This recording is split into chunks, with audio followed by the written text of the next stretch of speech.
My wife brought legal documents to dinner. The waiter set the wine down gently, but my wife didn't touch her glass. Her hands were too busy, folding and unfolding a manila envelope against the tablecloth. I watched her eyes, not me, not the candles, not the food cooling between us. Her gaze stayed fixed on the envelope, as if it were burning in her lap.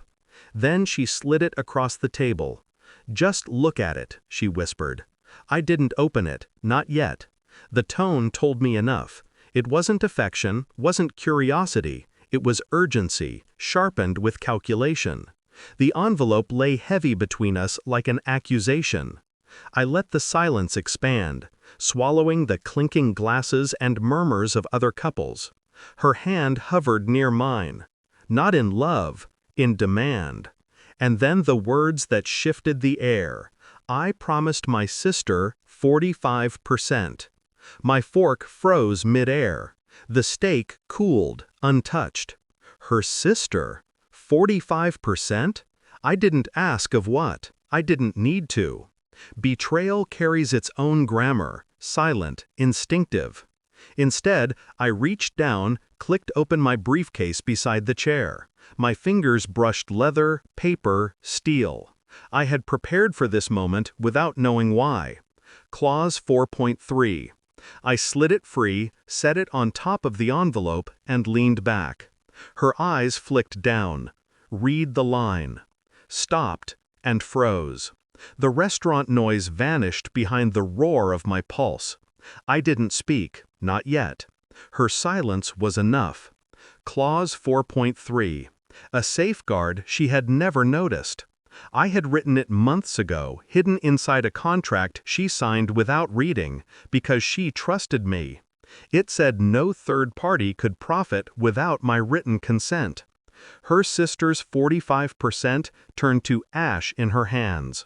But that wasn't the betrayal, not the real one. The real betrayal was the flicker of panic across her face. The way her pupils darted, calculating damage. The way she didn't look at me, but at the papers, as though the ink mattered more than the man holding them. And suddenly, the quiet evenings, the late calls, the unexplained absences, all of it rearranged itself in my head. It wasn't just about money. It never was. This was about replacement, about building a life where I didn't exist. Her sister, always in the background, always too close, whispering advice, smiling too long. I remembered the dinner last month, the three of us. The way my wife had leaned toward her sister when I spoke, nodding, smiling, while my words slipped into the void. 45% wasn't a number. It was proof. Proof that I wasn't a partner. I was an obstacle. I set my wine down carefully, fingers steady. Inside, something fractured. I didn't confront her that night, not fully. Confrontation gives the enemy room to fight back. Instead, I watched. I observed. I became quiet enough to hear the cracks in her voice. Her phone lit at 2 a.m., her sister's name glowing in the dark. She turned the screen over, pretending not to see. I did not ask. Receipts tucked into her purse, lunches, wine bars, boutique hotels. Always just meetings, always with her.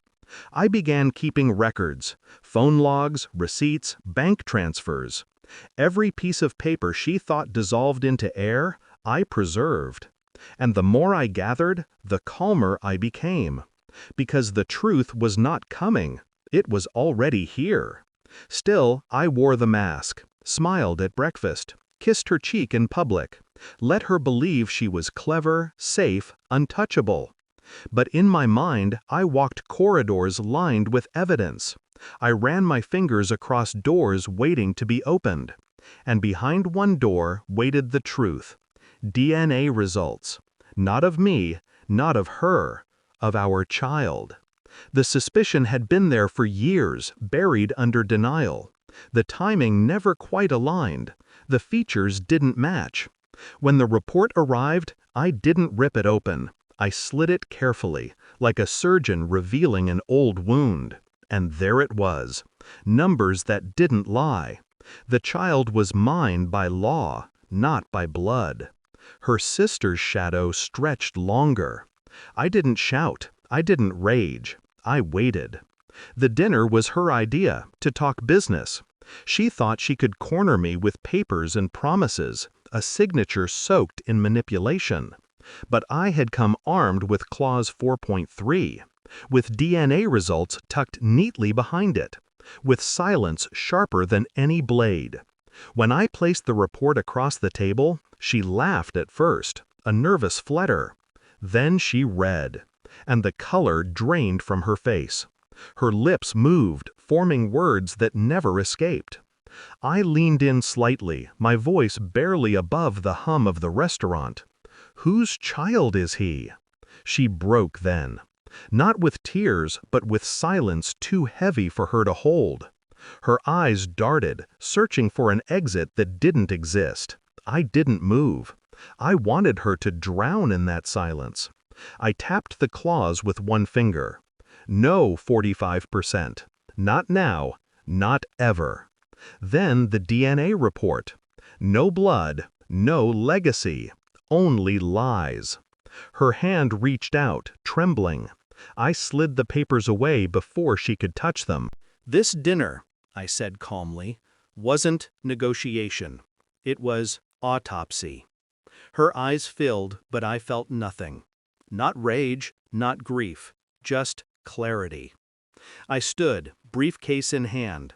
She stayed seated, small, broken, the documents spread before her like evidence at a crime scene. The waiter asked if everything was all right. I smiled. Perfectly fine. And I left her there, with her steak untouched, her secrets dissected, her world inverted. The night air was sharp, cleansing. I walked slowly, each step lighter than the last. For years I had carried the weight of doubt, suspicion, half-truths. Now the burden belonged to her. There would be lawyers, courts, battles for property, for custody, for scraps of a life already dead. But none of that mattered. What mattered was the silence I carried inside me. Cold, clean, unbreakable. She had gambled everything on deceit. She lost. And I had won, not by fighting, but by waiting. By knowing. By showing her reflection in the glass she had crafted from lies. I did not pity her. Pity is wasted on those who choose betrayal. At the corner, I stopped, looked back once. Through the restaurant window, she sat alone, papers trembling in her hands, her empire collapsing word by word. I turned away. And in that moment, I was free. She thought she brought contracts to dinner. She never realized I had brought her funeral.